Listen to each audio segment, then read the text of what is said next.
It all began in late February. We're live in Ukraine, a country at war, after a huge Russian military offensive by land, sea and air. The onslaught began just before dawn with a barrage of missiles on multiple targets right across the country.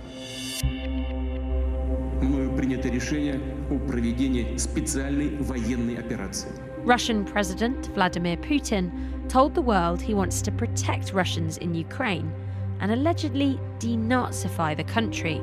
But Ukrainian President Volodymyr Zelensky says this invasion was an attack on freedom. Putin started a war against Ukraine, against the whole democratic world. He wants to destroy my country.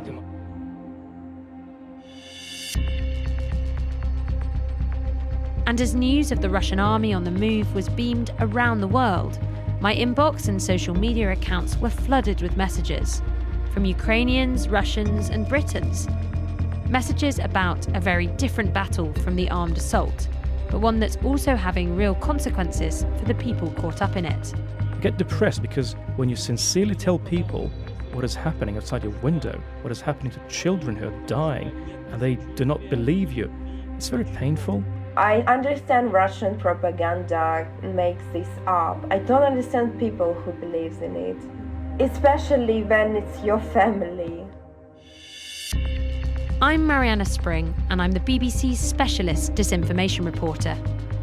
I investigate the growing role of conspiracy theories in society, examine how social media affects everyday people, and look at the human cost of disinformation in our world today. There's an old saying that the first casualty when war comes is truth. And as the war in Ukraine deepens, it's clear that Russia's military aims are accompanied by an onslaught of disinformation, spread by trolls, state media and influencers, online and on the airwaves. In the weeks since the invasion began, I've been contacting the people who've been in touch with me, and many others. In this programme, based on my new podcast series, War on Truth, we'll hear some of their stories, dispatches from the extraordinary information war fought over Ukraine, and the people being sucked into it. What's it like through their eyes? And you guys from Russia are being told that somewhere something is going on and you cannot understand. Come to Ukraine and watch by your own eyes what your government are doing with my people.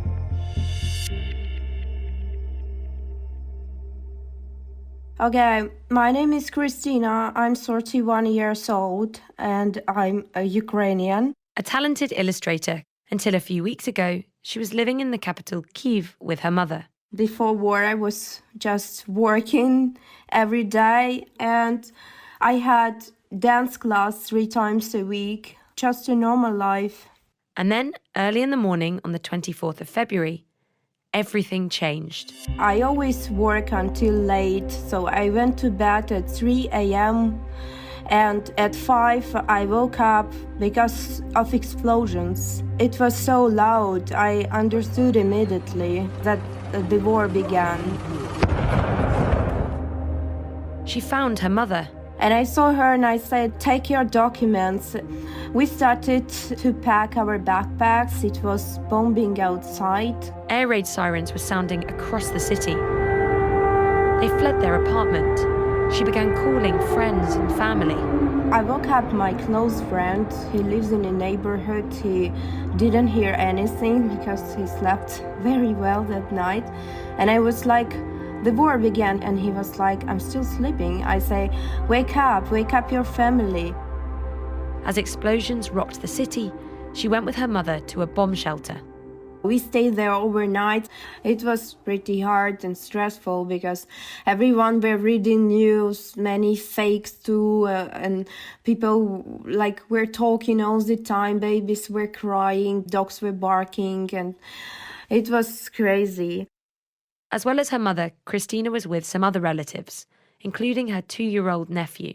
When explosions happened, we told him that it was just a thunder. When we were outside, for example, he doesn't feel a threat. He doesn't know the reality. I understood that we ourselves create the reality for our children.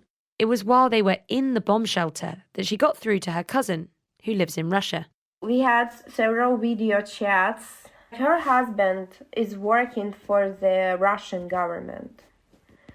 She said, I can't post anything on my social networks about what is going on in Ukraine. And moreover, I need proofs, she said. I say, we are being bombed. I don't know, what proofs should I give her? Should I wait until the rocket is enough close to me to take a photo of it, or I don't know. And what did your cousin think is happening in Ukraine?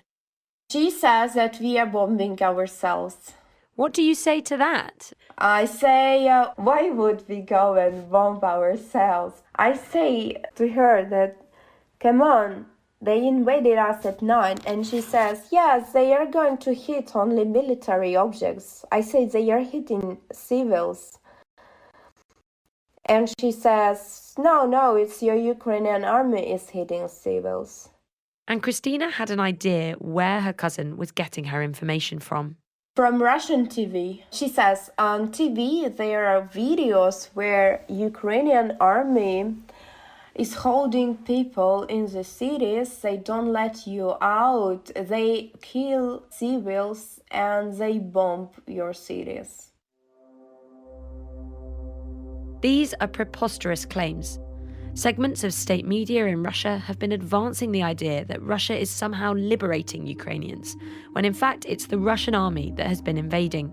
State-sponsored TV shows have promoted again and again the idea, without evidence, that gangs of Ukrainian nationalists and Nazis are actually the people attacking civilians, rather than the Russian troops, who they say are on a special operation.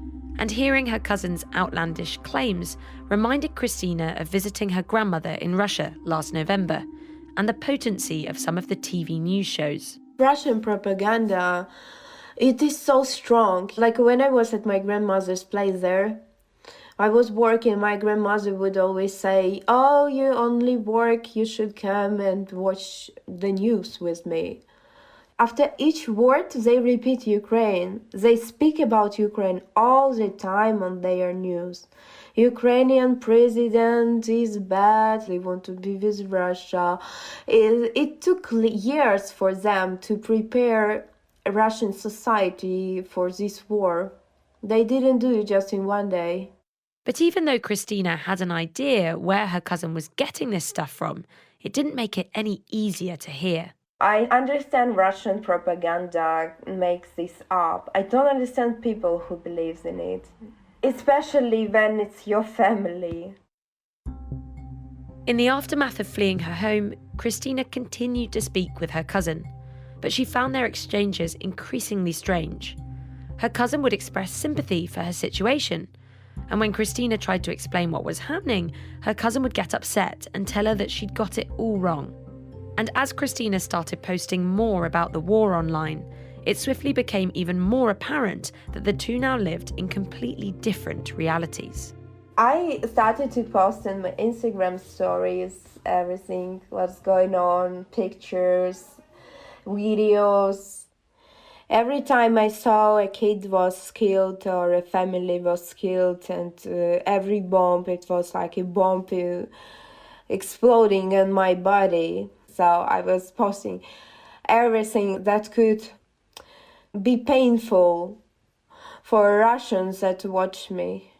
Now her cousin got more upset.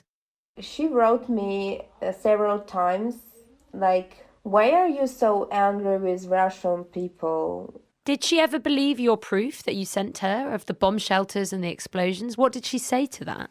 No, she always said that I am making things worse. I mean, for her, we didn't have any war. Like, we spoke, but we didn't understand each other, what we were talking about. Like, same language, but different. Like, she says all the words I understand, but I don't understand the sentence. The same for her. Then came their final exchange. Surprisingly, perhaps, it was about the Swedish homeware shop, IKEA. The last time when we spoke, it was when we saw the lines to IKEA. Oh, in Russia, when they were trying to buy stuff because it was closing. Yes, we saw that lines. We were absolutely, I couldn't believe myself in it, that instead of going to the meetings outside in the streets to say no to war, you guys take line to buy something in IKEA, a candle or a notebook. I wrote in my Instagram stories that when you will have only 10 minutes to leave your home, you won't need anything from IKEA. And she just unfollowed me after this. IKEA appeared more important for her than her family. Have you spoken to her since then? No. And do you think you'll speak to her ever again? I don't think so. We'll come back to Christina at the end of the programme to hear about what happened next for her and her mother as they tried to leave Kyiv.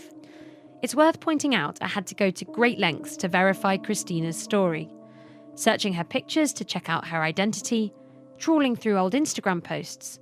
She shared with me pictures of the air raid shelter and her last images in Kyiv. I also asked Christina if I could speak to her cousin, but she doesn't want to talk. For Christina, it was a member of her own family denying the reality of her existence. But what about when you're being called a liar by strangers online? Or being accused of manipulating the truth by fake accounts, bots, people hiding behind fake profile pictures? It's happening more often than you might think.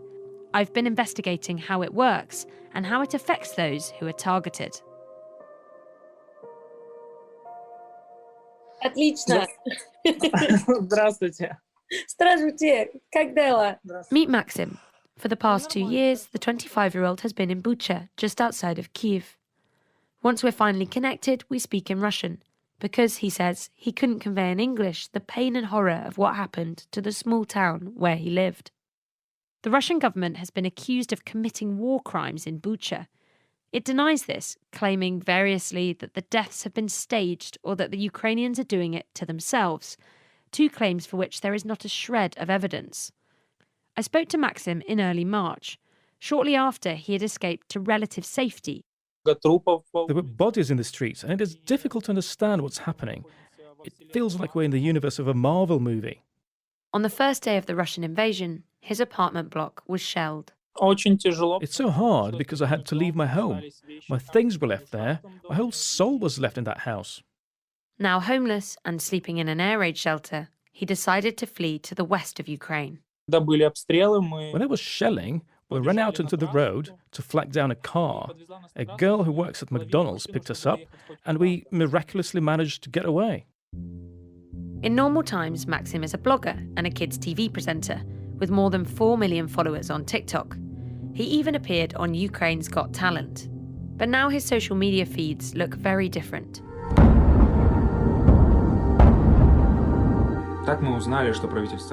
His upbeat posts have been replaced by the horrors of war. In one, he shows his apartment block, shelled and ruined. The reaction to that video, however, wasn't quite what he expected. He began receiving a stream of comments in Russian accusing him of lying. Even the most shocking evidence didn't seem to convince those who were posting. I showed pictures of my house which had been shelled. I showed dead bodies lying around so people would believe me, but it is impossible to get through to them. And as the comments started coming in, Maxim began to wonder, was there something more insidious going on? I think a lot of them were bots, because when I found their accounts, they weren't active. They didn't have any photos or anything. When I messaged, they didn't even answer. Bots are fake accounts, often used to artificially push ideas or lend support to particular worldviews online. They can be operated by individuals or by state actors. So why do bots matter? And how do you spot them?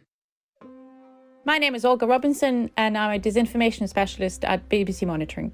It might seem a little strange to be talking about online attacks when people are being killed in wartime, but online disinformation campaigns are a critical part of modern warfare, and the Russian state has proved particularly adept at employing them. Influence operations and information operations, I think when it comes to Russia, go usually hand in hand with boots on the ground. So for the Russian state, the information that is being put out for domestic audiences and for international audiences as well, it's very important because it provides justification for their actions and also helps rally support around President Putin back at home.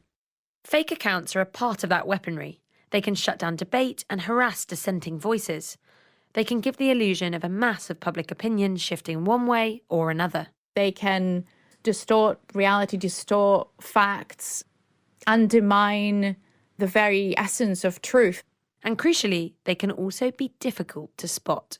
Well, there's no easy way of telling whether an account that you're looking at is a real passionate individual that's just very active online and whether they are a troll or an authentic account. And it genuinely takes researchers sometimes weeks and months to uncover networks and signs of inauthentic activity. And even then, it can be tricky to say who exactly is behind the operation or what purpose it is pursuing. I've tried to contact some of the accounts who've posted extreme comments on Maxim's posts, but none have responded. I also got in touch with TikTok about the profiles I investigated. A spokesperson told me the app has, quote, increased resources to respond to emerging trends and remove violative content, including harmful misinformation and promotion of violence. TikTok and Telegram in particular have come under pressure to do more to tackle false claims around the war in Ukraine. But it is worth pointing out that the other social media sites do seem to be doing a little better at spotting influence operations, with Facebook taking down a small network just a few days into the invasion. And after all, the social media sites hold the key as to who is really behind the accounts, a key we don't often have. So while Maxim can't be sure whether it was bots that were messaging him, it's safe to say that he has his suspicions. In the weeks since Maxim's house was shelled, the online abuse he's received has become increasingly extreme. Maxim believes the reaction he's received reflects a concerted effort by the Russian government to warp its citizens' view of events. And he now thinks it's essential that every blogger and influencer in Ukraine keep posting to try and open people's eyes to what's happening. But continuing to post comes at a price, because having the terrifying reality that you're personally experiencing just denied again and again takes its toll. I always wake up now feeling angry and negative. I get depressed because when you sincerely tell people what is happening outside your window, what is happening to children who are dying, and they do not believe you, it's very painful. There's no sympathy or love. For Maxim, the effort to convince people of what's happening to him has been an added burden during a completely devastating period in his life. And while his experience was personal, Bucha, the town where he lived, has become the centre of a huge story. The town was occupied by Russian troops, who've now pulled back, and Ukrainians say civilians were executed. Perhaps you've seen graphic videos of bodies in the streets. Russia has tried to bat away the allegations. One of the claims that's been made on state media, that the deaths in Bucha were staged, takes a leaf from a playbook that Russia has employed in the past. And it's one that I've been investigating in a different context, the bombing of a maternity hospital in the Ukrainian port city of Mariupol in the south of the country. The arguments over exactly what happened on the 9th of March have made it one of the most contested events of the war so far. And understanding what happened to one person unwittingly caught up in a web of disinformation gets us to the heart of a critical component of Russia's war on truth.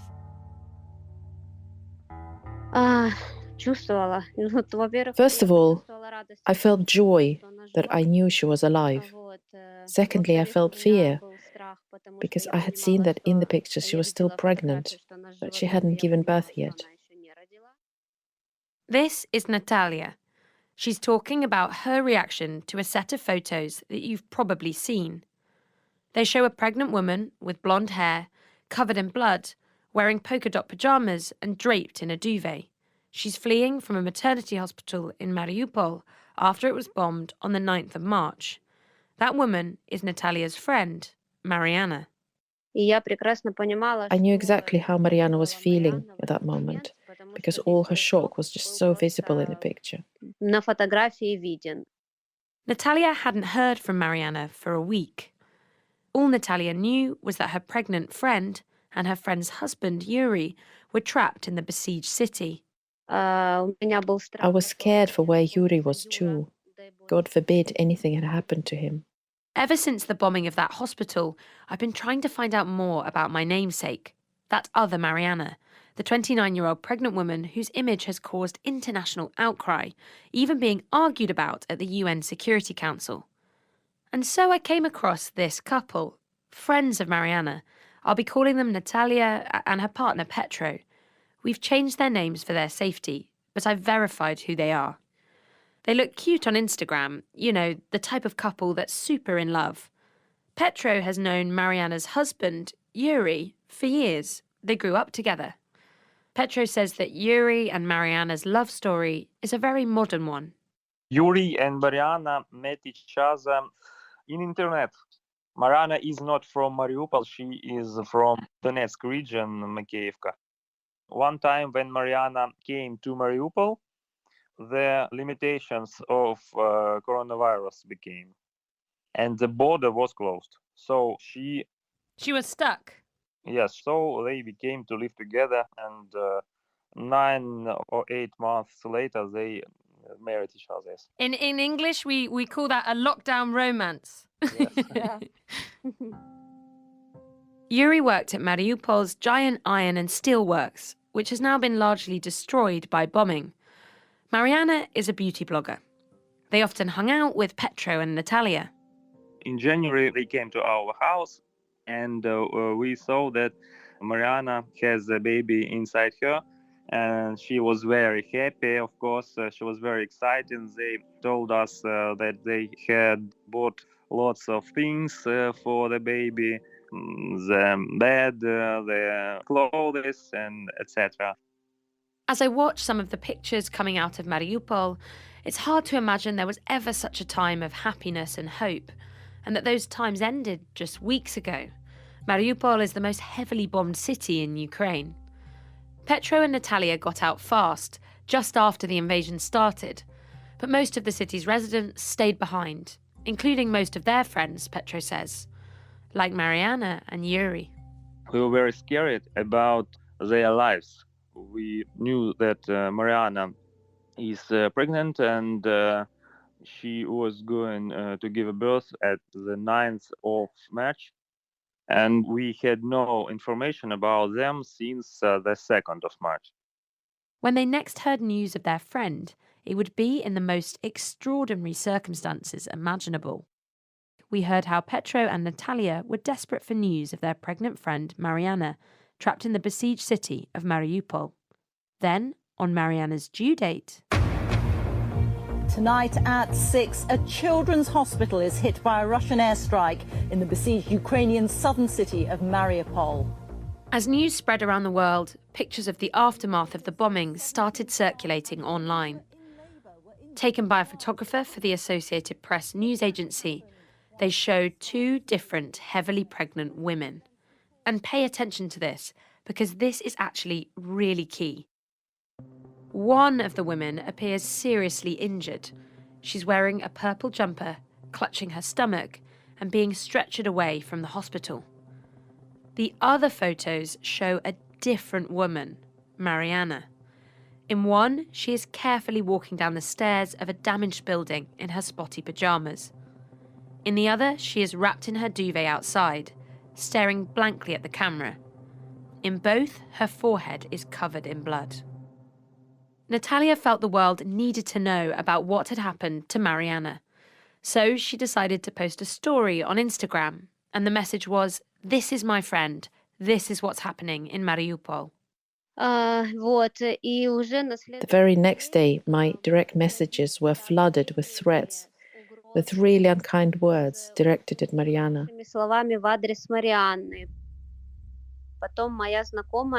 Then I went to Marianna's page, to Yuri's page, and I saw how many awful comments people posted there.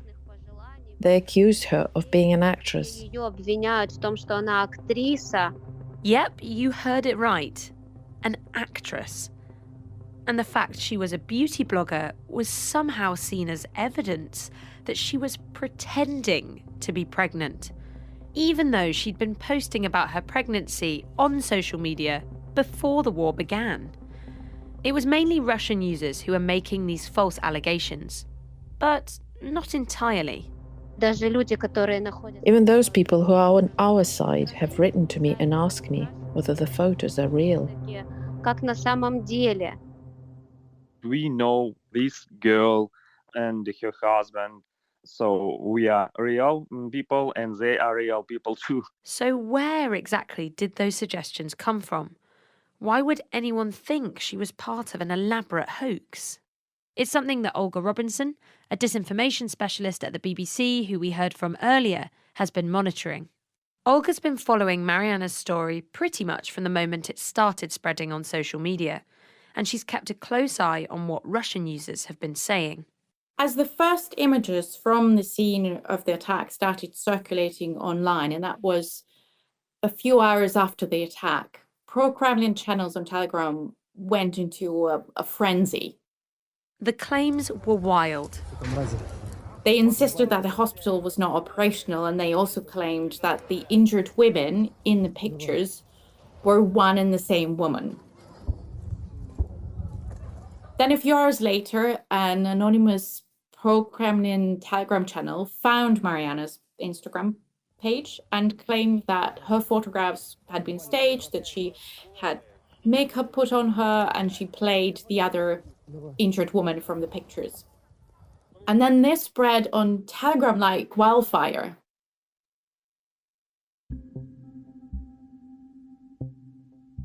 We're entering confusing territory here, so let's just recap.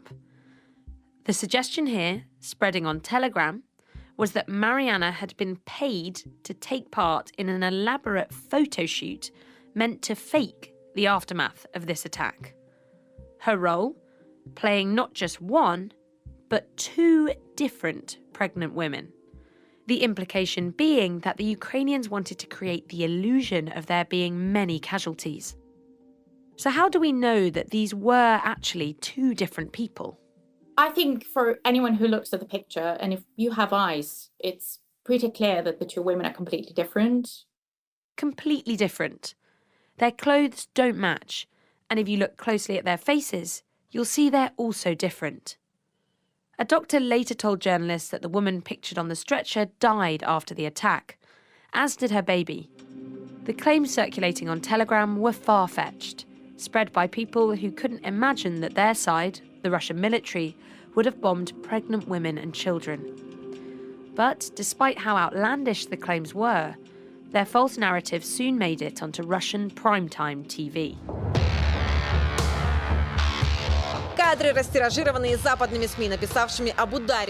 And Russian officials started repeating it around the world. Here's the Russian ambassador to the Netherlands, Alexander Shulgin, speaking to Dutch public broadcaster VPRO. We saw this picture of pregnant women, maternity ward in Mariupol. These are all actors. On front pages, New York Times and other media. Well, actually, this is only one woman. She is featured here, rushing down the stairwell. Here she changed clothes and she is being brought on the stretcher. But you're showing this to me. Let's rewind a little, because these allegations about Marianna acting are just one part of the complex narrative spun by Russia about what happened. A few days before the attack on the Mariupol hospital, pro-Russian accounts on social media started promoting the idea that Ukrainian nationalists were using civilians as human shields. And it was specifically stressed that the far-right Ukrainian regiment named Azov had been using a maternity hospital in Mariupol as their base. That name, Azov, has also come up again in the context of another attack on civilians in Mariupol. Russia has been accused of bombing the drama theatre there, where hundreds of women and children were believed to be taking refuge. But Russia has denied responsibility and instead blamed the Azov regiment for this. Is there any evidence to suggest that these allegations Russia are making against the Azov regiment are true? Apart from Russian claims, at least so far, we don't really have any other evidence. Who are this Azov battalion? Because it seems as though they really are the bogeyman for Russia. Well, Azov is a controversial nationalist armed group that has been linked with neo-Nazis, and that's something that they themselves deny. And they are now part of Ukraine's National Guard. But the very existence of Azov in Ukraine has been used as essentially a pretext for the Russian invasion of Ukraine, which Moscow describes as a military operation to denazify Ukraine. But to describe and portray Ukraine as a country that is in the grip of neo-Nazis is just plain wrong, because the support for the far-right in the country is very, very limited. And we know that they didn't even make it into parliament during the election in 2019. And there was another claim being made. After the attack on the maternity hospital, the Kremlin continued to insist that the hospital the Russian military bombed was actually not operational, as they'd claimed days earlier. But was that true? Statements from Russian officials, media, and social media accounts all repeated this allegation, referring to the hospital as Mariupol's Hospital Number 1. And that's important. Hospital Number 1. But Olga and our team geolocated the maternity hospital which was bombed and where Marianna was photographed. It was Mariupol's Hospital Number 3, not 1. Staff at Hospital Number 3 had also recently put out an appeal on social media for assistance to keep it running. This suggests it was very much still working as a hospital.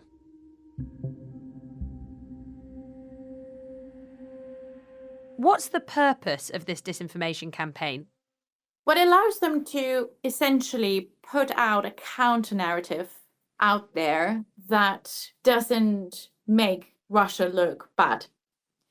So essentially what they're saying is that the hospital was a legitimate target because there were nationalists allegedly there who gathered all pregnant women and were deliberately trying to stage a provocation, and that Russia has been trapped in this provocation.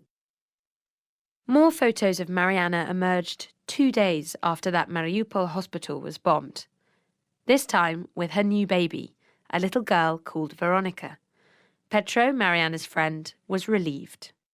We saw a photo with Marianna's baby, and Yura together in a hospital. It was very great news, and we told all the people who still didn't believe in it. We showed this photo to prove the truth. I recorded those interviews a few weeks ago, but since then there's been a new twist to the story. That's because more than a fortnight after the bombing, Marianna, her baby, and her husband Yuri somehow managed to leave Mariupol. Their way out took them to Russian-held territory, where Marianna then appeared giving an interview, posted online and filmed by a pro-Kremlin journalist. My name is Marianna Mirsky. Before the war, I lived in Donetsk. She appears to tell her side of the story. Some of what she says flatly contradicts the claims Russia's made about her and what happened at the hospital. Marianna categorically denies the images of her after the attack on the hospital were staged, or that she pretended to be this other woman who died. She also confirms the hospital was very much functioning. But despite that, Russian officials and state media have cherry-picked other parts of the interview to present a new narrative in which Russia is again blameless. And Marianna's Russian friends, like fellow blogger Yaroslava, have been following and believing this even more complex web of lies. Yaroslava doesn't believe the parts of Marianna's interview that contradict what Russian officials said. And yet, she does believe other comments that Marianna makes in the interview. The bits later seized on by the Russian media, the bits that fit with what she already believes about the war. Marianna told the interviewer that she hadn't heard a plane in the sky before the explosions that devastated the hospital. We didn't hear it. We then started discussing whether there had been air raids. Those who were outside, they didn't hear it. They said it was a shell that came from somewhere else, so it was not from the sky. Several Russian embassies around the world shared an edited video of Marianna's interview with a caption that claimed, quote, there were no airstrikes, and, quote, Ukrainian military did occupy the Mariupol maternity hospital. The underlying narrative is that Russia didn't attack the hospital. It was the Ukrainians. And while Yaroslava thinks Marianna is lying about other things, she's quite prepared to believe that bit because it appears to absolve Russia. But no maternity hospital was bombed by our military, the Russian military. It was all planned long ago. It was Ukrainian propaganda to blame it on Russia. I just don't believe any of it. And Marianna herself says that there was no airstrike, that the hospital was destroyed long ago. So logically, everything was bombed there by the Ukrainian military. This is contradicted by other witnesses who were interviewed by journalists from the Associated Press immediately after the bombing. But Yaroslava relies on Russian state media, TV channels in particular, for updates on Ukraine. And it's not just about discrediting Marianna. The Russian media has taken a leaf from this same playbook used to deny what happened in Mariupol to try to shape what people believe about more recent events. In the last few weeks, horrific evidence of war crimes committed against civilians by Russian soldiers has been emerging from the town of Bucha, just outside Kiev. But not according to state media, which Yaroslava has been watching. Bucha is exactly the same as Mariupol. We have a program on Channel 1 called Anti-Fake. It says all this will be done on purpose against us, so that everyone thinks that Russia is the aggressor. On March 30 or 31st, our Russian troops left Bucha. And then people, it turns out, didn't say anything. So there was no internet in the city on the 1st or 2nd of April, and there was no light. So all this is done in order to say that Russia is the aggressor. But our Russian military would not just shoot civilians. I challenge her. There are photos, videos, testimonies that totally contradict this and support the assertion that Russian soldiers committed these atrocities. Satellite images of the area, taken days before Russian soldiers left, show bodies lying on the ground in exactly the positions they were found by Ukrainian forces when they reoccupied the town. Yaroslava's explanation? Outright denial. Of course, there are real corpses lying there, but not because of Russian troops. They did this to accuse Russia, to say that we are the aggressor, that we are killing people there. But our troops left before that happened, and then the Ukrainian troops arrived, and they were shooting at their own people. Yaroslava is deep in the rabbit hole of the Kremlin's narrative about the war. Does she ever doubt what Russian TV is telling her? I do not question it. They show us a lot.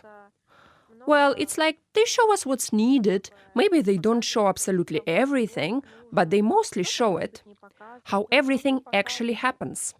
I contacted the Russian embassy in London.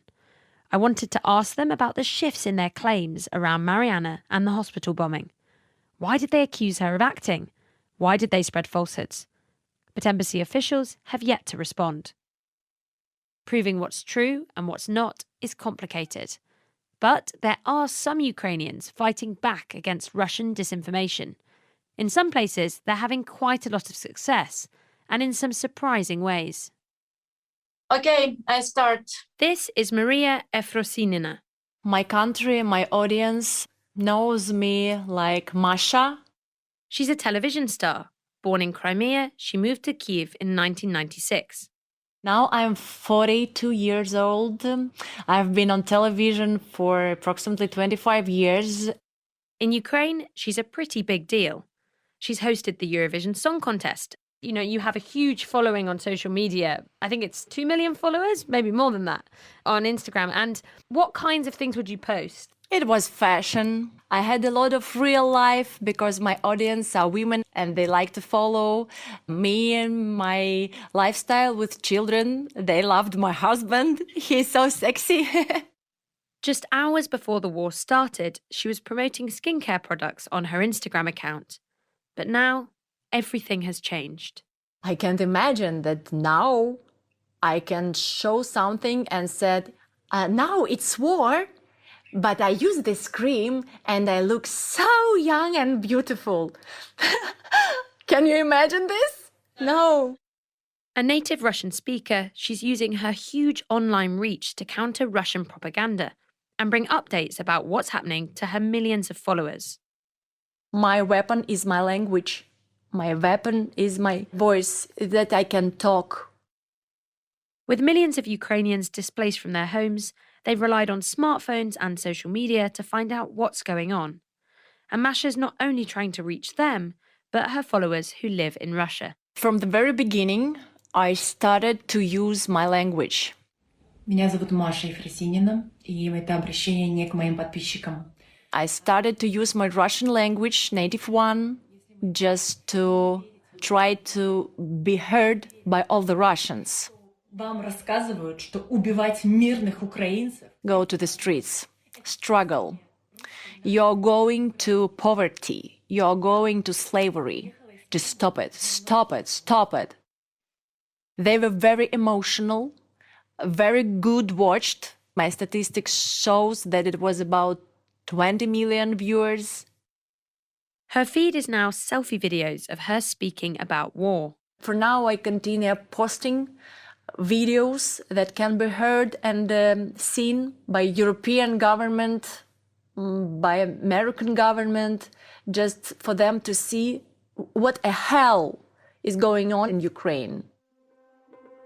And she's not alone. Her latest post began as a spontaneous reaction to her country coming under attack.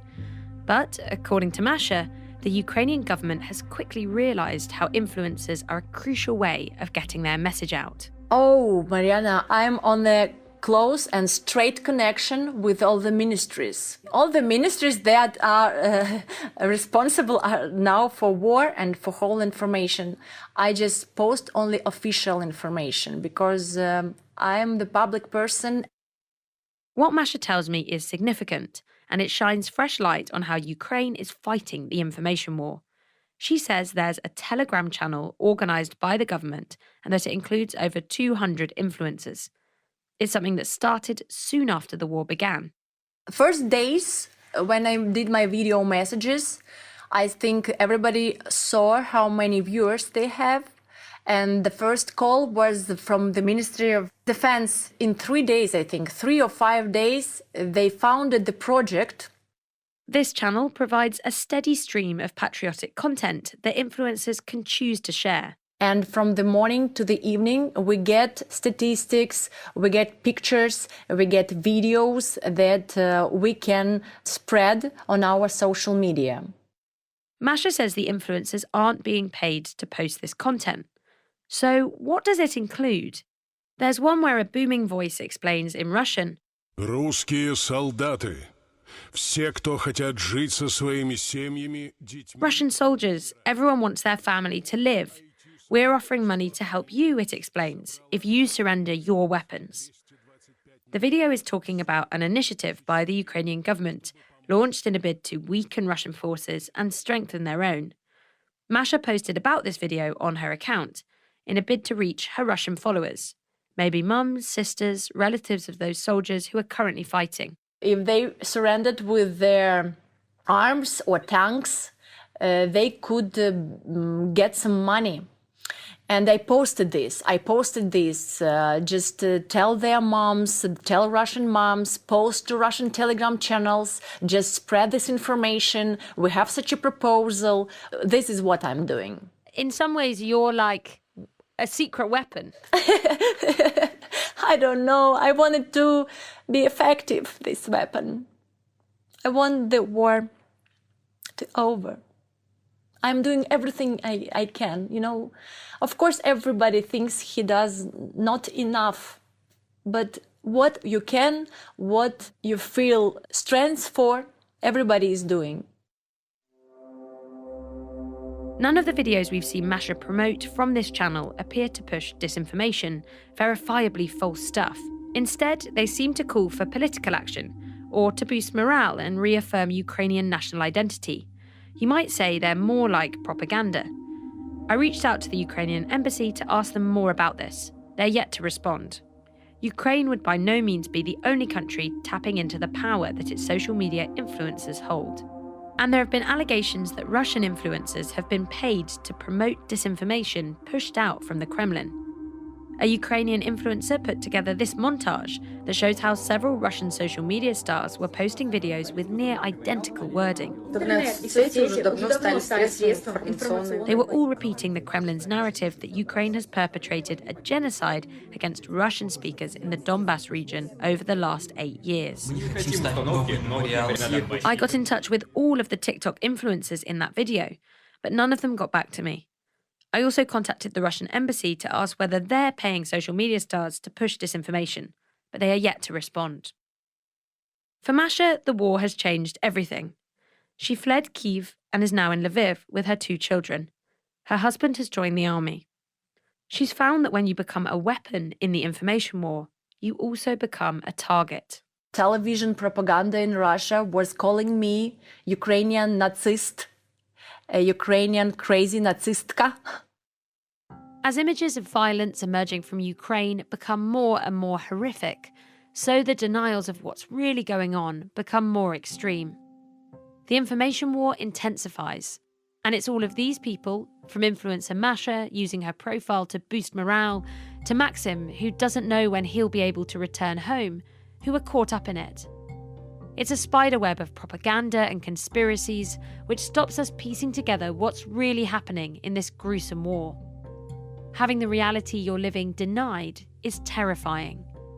Remember Christina, who we heard at the start? Amidst the horror of what was happening in Kyiv, where did she and her mother end up?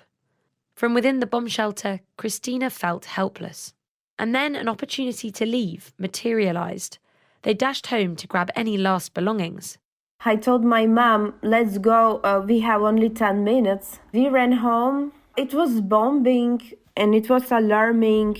We were super scared. We started to throw things in the luggage. I took maybe only 10 pictures of all my life. I took the book I really like. Which book was it? 100 Interiors Around the World. Wow, that's an amazing book to take. Was it a big book? It's a big one, yes. Before war, when I was thinking if it happens, I cried many times because if I have to leave, I should leave my books and I have like a library at home. I thought I will take only this book because I already studied it. It has many stickers. I won't leave it to the Russians if they come to my home. I will take it with me. It must be so hard choosing what to take. We didn't have time to choose. I was just taking like pieces of me. My mother, she was trying to take my clothes. I said, Mom, but I told you to take your things. Why did you care about me? She says, because you're my daughter. I wanted to take care of you. Christina and her mother did manage to leave Kyiv and find their way to Poland. She says that her and her mother are safe, and her nephew too. The Book of Interiors didn't fall into Russian hands. That just sounds so scary. I'm so sorry you had to experience that, because it just sounds sort of unbelievable, really. It is. If someone told me before like that I will survive something like that, experience something like that, I wouldn't believe. It's a very strange feeling when yesterday you had an ideal life, you had everything, and now like we even didn't get yet that we are homeless. We don't understand what has happened.